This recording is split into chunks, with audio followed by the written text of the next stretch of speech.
sapagkat ang sinumang gumaganap ng buong kautusan at gayon may tumitisod sa isa ay nagiging makasalanan sa lahat.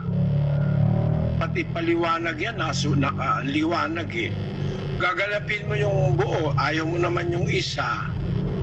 Nasa sayo yon kapatid, di ka naman mapipilit ng kahit na sino. Kung dahil sa isang maliit na bagay na sing-sing mo, hindi ka magiging dapat sa Diyos, nasa sayo yon. Hindi naman ako nagtataka, Methodist ka pala eh. Pinalayaw kayo ng pinalayaw ng pastor nyo, kung ano gusto nyong gawin, ginagawa nyo. Pero kung Biblia ang pagbabatayan mo, hindi pwede yung ganun. Hindi pwede yung ganun. Kaya nga yung Diyos-Diyusan pinapaalis Sabi doon sa 7 ng Deuteronomio, basahin natin yung Deuteronomio 7:25, kapatid natin. Ang mga larawang inanyuan na kanilang mga Diyos ay iyong susunugin sa apoy. Huwag mong iimbutin ang pilak o ang ginto na nasa mga yaon, ni huwag mong kukunin para sa iyo. Baka sa iyo'y maging silo, sapagkat ito'y isang karumal-dumal sa Panginoon mong Diyos. Yan Diyos-Diyusan, karumal-dumal. Sabi ng Diyos, susunugin mo. Di aalisin mo sa bahay mo. Kung may ginto at pilak, huwag mong kukunin. Magiging silo sa'yo, madadamay ka. Abay, yung Diyos-Diyusan ipinapatapon. Yung ba lang namang kapirasong sing-sing Yung ba naman ang dahilan na hindi ko maintindihan sa'yo, kapatid, ano ba magagawa sa'yo nung ginto na yung kapiraso na sing-sing mo, dahil doon ipagpapalit mo ang kaluluwa mo. Sasabihin mo, kasi mahal ko asawa ko. Hindi, ilagay mo sa kahon at ilagay mo sa ilagay mo sa treasure box mo. Di ba? Kung talaga ang bagay na minamahal, ilalagay sa treasure box. Kaya nga may treasure box Ako meron ako Pero kung halimbawa, gusto mong isuot habang buhay mo, baka mapunta ka sa impyerno, suot mo pa yan sing-sing mo. Yun ang masasabi ko sa iyo, kapatid. Ano yan? Hindi magandang sentimiento ng tao yan hindi maiwanan yung mali. Nasa sa inyo rin yun, hindi ko kayo pinipigil. Kasi utos sa Biblia yun Ang babae, basahin natin yung 7, yung 2:9 ng unang Timoteo. Gayon din naman na ang mga babae ay magsigayak ng mahinhing damit na may katimtiman at hinahon, hindi ng mahalagang hiyas ng buhok at ginto o perlas o damit na mahalaga, kundi siyang nararapat sa mga babae na magpakabanal sa pamamagitan ng mabubuting gawa. Ayun. Aral ng Diyos yan Hindi mo naman pwede alisin sa Biblia yan. Kaso namihasa kayo sa mga iglesyang mali na lahat ng gusto nyo sinusunod. Nasa Biblia, hindi nyo pwedeng alisin yan. Hindi isang apostol lang ang nagsalita. Pati si Pedro nagsulat din tungkol dyan. Unang Pedro 3:3. Na huwag sa labas ang kanilang paggayak na gaya ng pagpapahiyas ng buhok at pagsusuot ng mga hiyas na ginto o pagbibihis ng maringal na damit. Sabi sa Biblia, huwag, bawal yun Huwag sa labas ang kanilang paggayak gaya ng pagpapahiyas ng buhok, pagsusuot ng mga hiyas na ginto o pagbibihis ng mga mariringal na damit. Hindi kasi ganun ang Kristiyano. Ang Kristiyano kasi should live a simple life. Simple and prudent life. Yun ang nakasulat sa Biblia. Nagtataka lang ako, parang ako kasi meron kasi ako naging kaanib sa iglesia. Milyonarya siya Yung sing-sing niya, ang halaga nung sing-sing niya nasa 10 milyong piso. Nung maanib siya, hinubad niya 10 milyon yun na may diamante, may brilyante. Inubad niya. Ako nung araw, bago ako nagministro, nagtitinda ako ng mga alahas. Kasi hindi pa naman ako ministro noon. Kasi mahilig akong magnegosyo. May kaibigan ako sa Hong Kong na kinukunan ko ng mga brilyante. Pero nung ako nagtuturo na ng aral ng Diyos, meron ako malaki Hindi ko sinusuot na Hindi ko na sinusuot. Minsan nga nag-uusap-usap tungkol dun sa mga ganung bagay. Minsan sinuot ko. Tapos nakunan ako ng retrato ng mga kasama-sama nakapaligid. Inubad ko na agad. Sabi ko kasi, parang it's just a display of parang merong yan namang mga alahas kasi pinagyayabang talaga yan Sino ba naman nagsuot ng alahas na ayaw ipakita? Ang alahas talaga pinapakita yan, parang pagpaparangalan, pagpaparangya. Yun ang nasa Oseas 2:13, kapatid na Daniel. At aking dadalawin sa kanya ang mga kaarawan ng mga Baal na siya niyang pinagsusunugan ng kamangyan nang siya'y nagpaparanya ng kanyang mga hikaw at kanyang mga hiyas at sumusunod sa mga mangingibig sa kanya. At kinalilimutan ako, sabi ng Panginoon.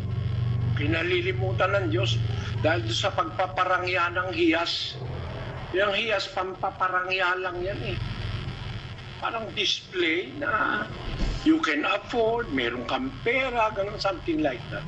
Hindi ganun ang buhay Kristiyano, kapatid. Pasensya ka na, pasensya na rin yung ibang nakikinig. Para kasi sa akin, parang hindi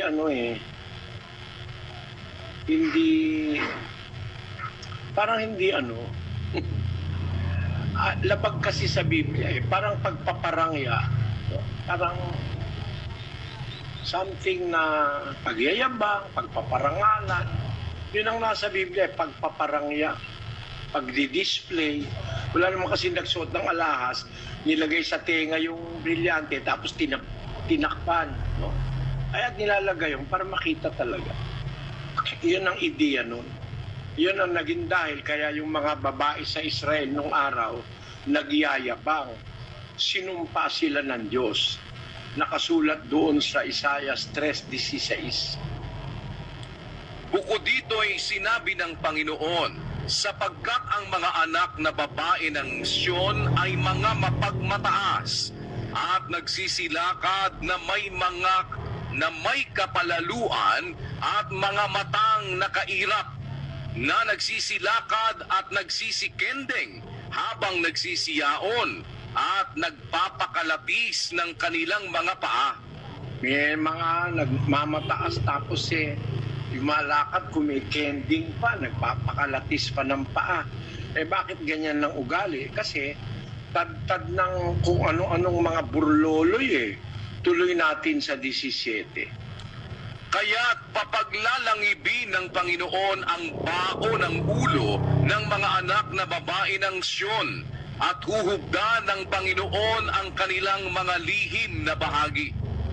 Sa araw na yaon ay aalisin ng Panginoon ang kagayakan ng kanilang mga hiyas ng paa at mga hiyas ng ulo at ang mga pahiyas na may anyong kalahating buwan, ang mga hikaw at ang mga pulsera at ang mga lambong na pangmukha, ang mga laso ng buhok at ang mga kwintas sa bukong-bukong at ang mga pamigkis at ang mga sisidla ng pabango at ang mga amuleto, ang mga singsing at ang mga hiyas na pangilong, ang mga damit na pamista at ang mga balabal at ang mga panleeg at ang mga supot, ang mga maliit na salamin at ang mainam na kayong lino at ang mga turbante at ang mga lambong, At mangyayari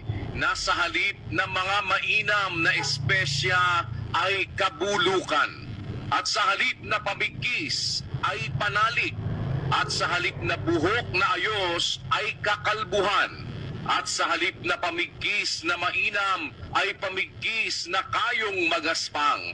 Pero sa halip ng kagandahan, Ayan. Lahat ng kanilang ginagawa para magyabang, magparangalan, pati bukong-bukong, pati ilong nilalagyan ng hiyas. Kaya sinumpa sila ng Diyos, sabi ng Diyos, mangyayari sa halip ng pabango, kabulukan. Kaya maraming babae ngayon ang sakit, bulok eh. Nabubulok ang matris, nabubulok ang puwerta, mayroong mga cervical cancer, may mga kung ano-ano. Dahil nga dyan sa paglabag sa mga salita ng Diyos, mangyayari ang wika sa halip ng mainam na espesya o pabango ay kakalbuhan o kabulukan.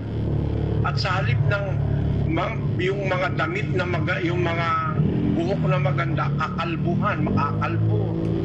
Yan, kasi alam ko ang sinasabi ng Biblia, nanggaling yan sa kapalaluan ng mga anak na babae ng Israel. Dahil nga dun sa pagpaparangalan sa mga hiyas, yung kung ano-anong burloloy nilalagay sa katawan. 4:30 ng Jeremias, kapatid na Daniel. at ikaw, pagka ikaw ay napahamak, anong iyong gagawin? Bagaman ikaw ay nananamit ng mainam na damit na mapula, bagaman ikaw ay gumagayak ng mga kagayakang ginto, bagaman iyong pinalalaki ang iyong mga mata ng pinta, sa walang kabuluhan, nagpapakaganda ka. Hinahamak ka ng mga mangingibig sa iyo. Pinagsisikapan nila ang iyong buhay. Sa walang kabuluhan, nagpapaganda ka. Bagaman ikaw ay manamit ng mainam na damit na mapula, bagaman ikaw ay gumagayak ng kagayakang ginto, bagaman iyong pinalalaki ang iyong mga mata ng pinta, pinta rito, pinta ron, pinta sa bunganga, pinta sa ilalim ng mata, pinta doon sa kung ano-ano pinagpipipinta. Nawala na yung itsurang bigay ng Diyos eh. Nagmukha ng multo. Akala mo kay ganda-ganda nung, tinan mo nga itong mga ito. Eh kung matino utak mo, gagawin mo ba sa sarili mo ito? Ewan, basta bahala na kayo. Kung ayaw nyo nung normal, ayaw nyo nung simple, ayaw nyo nung tama, ayon sa salita ng Diyos, gawin mo yung sarili mo na Christmas tree.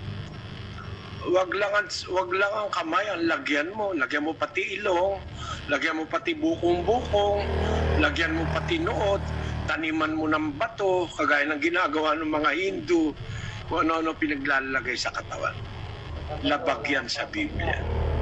Hindi ganyan ang buhay ng isang babaeng Kristiyana. Ngayon, kung hindi mo matanggap yan, kapatid, wala na akong magagawa. 2 beses ka na palang nadoktrinahan eh. Hindi naman kasi itong iglesyang ipinangangaral ko, iglesyang nagpaparami ng miyembro. Ang pinararami rito, yung susunod sa Diyos. Hindi yung magiging miyembro na mag-aabuloy kahit ayaw sumunod sa Diyos para yumaman yung pastor. Iba kasi itong aming itinataguyod na pananampalataya. We want to follow the Bible in the teachings of the Lord Jesus Christ in its entirety. Gusto naming masunod ng buo, bawal kasi yung hindi ipapatupad ng buo eh. At kung nagtatanong ka sa akin para magkaroon ka ng pag-asang huwag mo nang hubarin niyang ginto mo, ikinalulungkot ko, kapatid.